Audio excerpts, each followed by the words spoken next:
The second chapter of our book is entitled The Fall or the Rebellion, because the man and the woman chose to rebel against the High King of Heaven.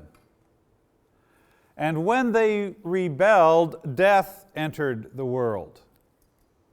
First of all, spiritual death. The man and the woman were cut off from their relationship with their Creator.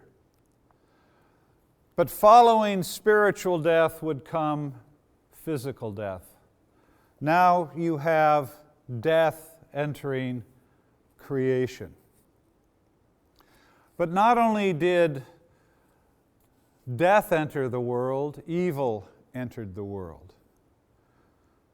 First of all, moral evil. Now there would be stealing, coveting.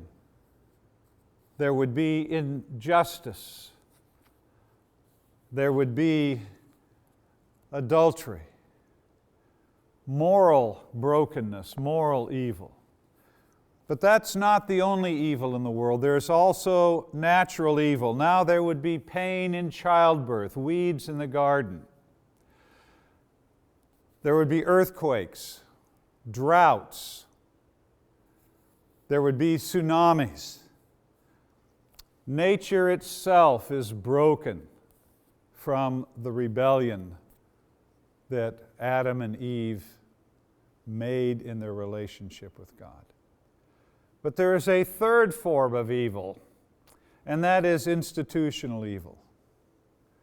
Now we take things that are evil and we build laws and institutions around those ideas. So you have, in the United States, was founded with the institution of slavery. Not as our ideal, but as the reality of where the nation was. You think of apartheid in South Africa. You think of the caste system in India. You think today of the institution of sex slavery that is going on all over the world. So you have institutional evil. And God expects His people to stand for holiness and justice. Not just personal piety, but public justice. So if you are someone who professes Christ today, you and I are under obligation in our personal lives to live moral lives and to do good. To do good to our neighbors.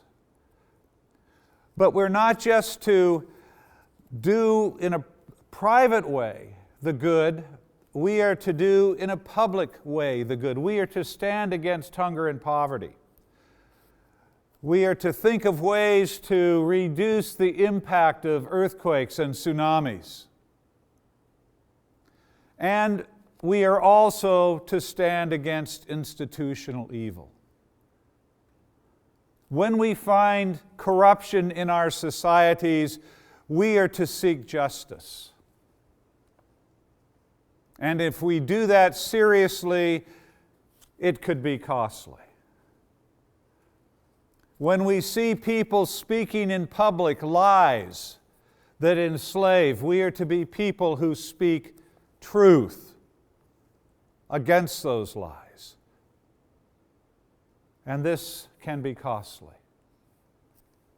When we see ugliness in our world, as Christians, we are to be the people who create beauty in the institutions that we're part of, whether it be our home, with our church, with the factory we work at the school that we attend. We are to be people who create beauty. We are to stand against institutional evil, not just personal moral evil. So that's chapter 2 of the book, the rebellion. Chapters 3 through 9 of the book are the mission. Because God is on a mission. Turn with me to the book of Genesis. And we will read in Genesis chapter 12, verses 2 and 3.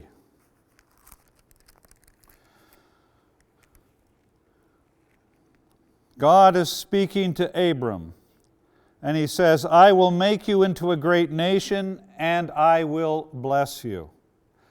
I will make your name great, and you will be a blessing. I will bless those who bless you, and whoever curses you, I will curse. And all peoples on earth will be blessed through you. God is on a mission. And what is that mission? It is nothing less than the blessing of nations. How many nations? A few nations? Some nations? No. All nations. God has a love for nations. Between Genesis and Revelation, over 2,000 times, we find the word nations.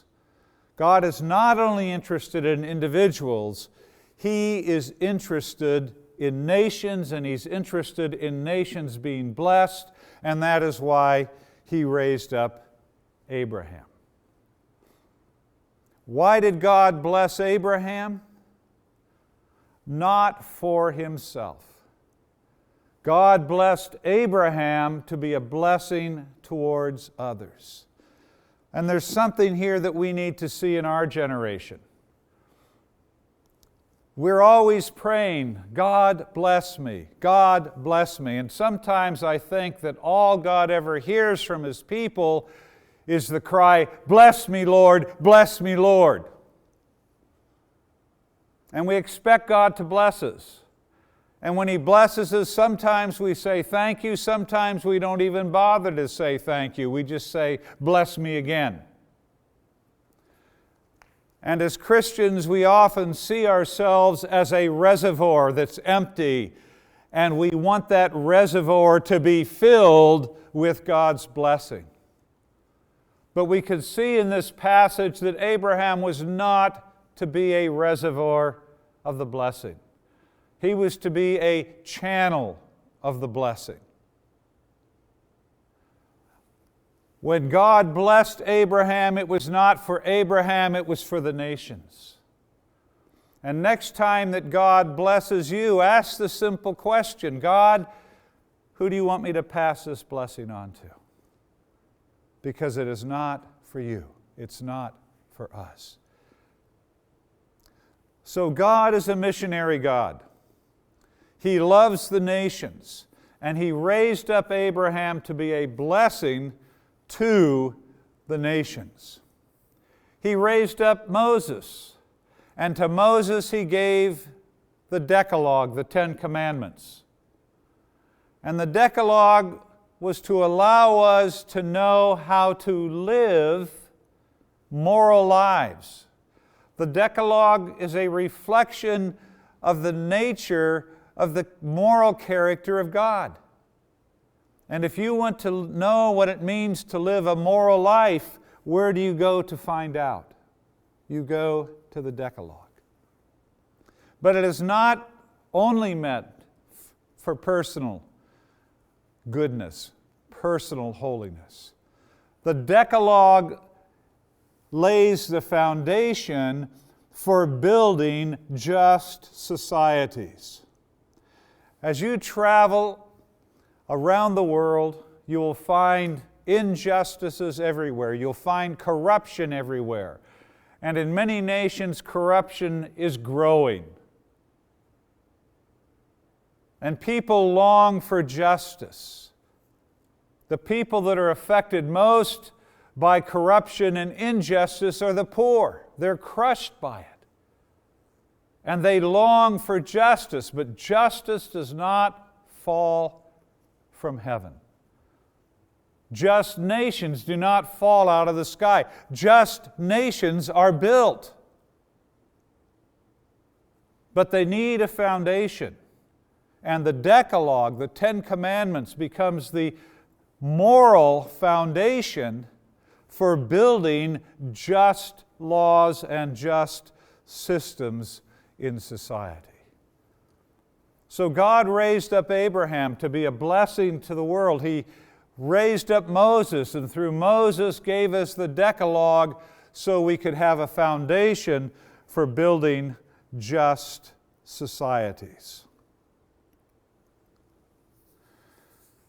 I'd like you to take a few minutes and reflect on the three forms of evil that we have discussed.